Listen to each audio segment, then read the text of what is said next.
Hey everyone, my name's Yomi Adeyemi, but you can call me Dynamo MD.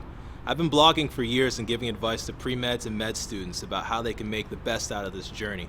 I was asked really recently to do a short video series on diverse medicine and just share my bits of advice for pre-meds. This is that video series. So without any further ado, here are my 3 main bits of advice for a pre-med. Let's go.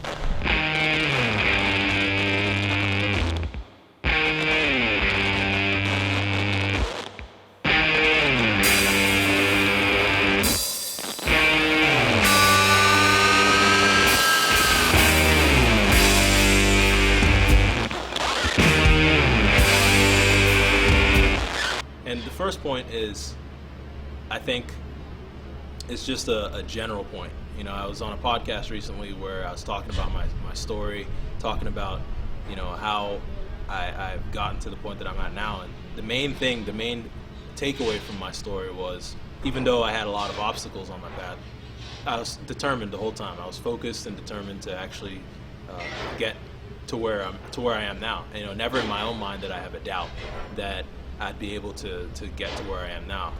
And that, so that self-belief really carried me through. And so that would be the advice that I'd give to a pre-med, is to believe in yourself. You might have, people around you. You may even have people who are supposed to be in an advisor position around you who may be discouraging you from following this path. And you can't let those people distract you. You can't let those people discourage you. If you know that this is the path that you want to be on, then you need to stick to it. And you need to figure out, the question for you shouldn't be, is this possible? The question for you should be, what do I need to do now to bring me one step closer to this goal? The second bit of advice that I would give any pre-med student is to build your role models. A lot of people who come to me for advice happen to come from a minority background. And one thing in medicine is, even to this day, we have, a lot less diversity. And so that means that if you're from a background that's not necessarily widely represented in the medical field, you might have a little bit of a harder time finding a role model. You're not just going to be able to go, and easily find someone, that cardiothoracic surgeon who might be able to bring you into the OR, or whatever the other specialty that you may be interested in. So point number 3, the last bit of advice that I'd give a pre-med is to make sure you develop your support system.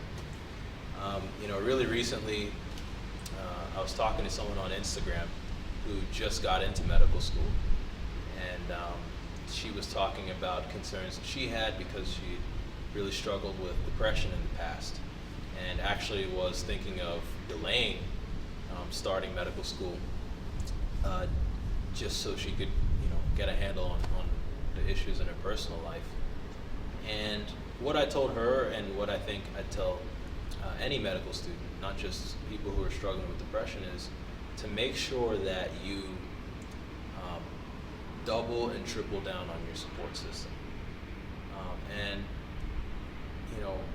what I mean by that is, you've got to have people in your life who you can talk to and who will help you to de-stress.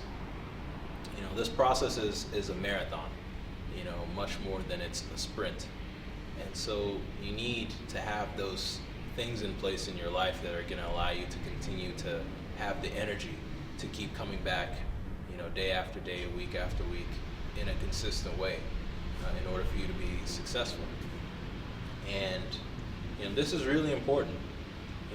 As I'm sure anyone who is familiar with the medical system knows, physician burnout and things like suicide are major problems. We lose way too many brilliant people going through the training process, and even trained physicians. And it's a terrible thing, and something that I think, for sure, being aware of can at least begin to help to alleviate, to fix, to improve. And so for pre-meds, I think I would tell any pre-med that you should pay attention to the people in your life as much as you can. And I know this is easier said than done a lot of times. You know, it's like almost a cliche that when you're studying for the MCAT, you know, you say goodbye to your family, you know, and you know, you'll see them again in another few months. And there definitely will be times in your journey where you're going to have to sacrifice time to spend with your family because you have to focus on your academic goals. But you want to make sure that you maintain that structure, right? Maintain connection with your family, connections with your friends. Have hobbies, you know, have hobbies that are, you know, outside of just studying, just being in the classroom, because those are going to be the things that at the end of the day make your experience interesting enough and fulfilling enough that you can continue to stay energized throughout this process, and that you don't fall into those things like depression that are very real and can be another challenge in your path. So those are the three major bits of advice that I would give to a pre-med. My name is Yomi Adeyemi, and this is Dynamo MD. Be sure to like, comment, and subscribe, and I'll see you in the next one. That was better, actually. I mean, it's campy, but Yeah, that was actually a lot better. A little cheesy, but so here it is. 3. Top 3, don't miss them.